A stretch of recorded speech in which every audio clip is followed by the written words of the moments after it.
Sandalwood ನಟಿ Ranya Rao gold smuggling ಕೇಸ್ನಲ್ಲಿ ದಿನಕ್ಕೊಂದು ಟ್ವಿಸ್ಟ್ ಸಿಗ್ತಿದೆ. ಪ್ರಭಾವ ಬಳಸಿಕೊಂಡು ಕೆಎಡಿಬಿಯಿಂದ 12 ಎಕರೆ ಜಮೀನು ಪಡೆದುಕೊಂಡ ರನ್ಯಾಳ ಮತ್ತೊಂದು ವಿಚಾರ ರಿವೀಲ್ ಆಗಿದೆ. ಝೀರೋ ಬ್ಯಾಲೆನ್ಸ್ ಇದ್ದ ಅಕೌಂಟ್ನಲ್ಲಿ ಇದ್ದಕ್ಕಿದ್ದಂತೆ 10 ಲಕ್ಷ ರೂಪಾಯಿ ಬಂದಿದೆ. ಕೋಆಪರೇಟಿವ್ ಬ್ಯಾಂಕ್ ಅಕೌಂಟ್ನಿಂದ 10 ಲಕ್ಷ ಹಣ ಬಂದಿದೆ.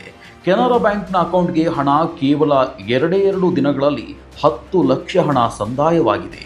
ಏಪ್ರಿಲ್ 27, 2022, ಏಪ್ರಿಲ್ 28, 2022ರಂದು ಹಣ ಸಂದಾಯವಾಗಿದೆ.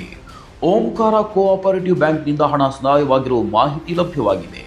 ಇನ್ನು ಚಿತ್ರರಂಗದಲ್ಲೂ ಕೆಲಸ ಇಲ್ಲ, ಯಾವ ಶೋನೂ ಮಾಡುತ್ತಿಲ್ಲ, ಆದರೂ ಲಕ್ಷ ಹಣ ಹೇಗೆ ಮತ್ತು ಯಾವ ಕಾರಣಕ್ಕೆ ಬಂತು ಅನ್ನೋ ಬಗ್ಗೆ ತನಿಖೆಯಿಂದಷ್ಟೇ ಗೊತ್ತಾಗಬೇಕಿದೆ.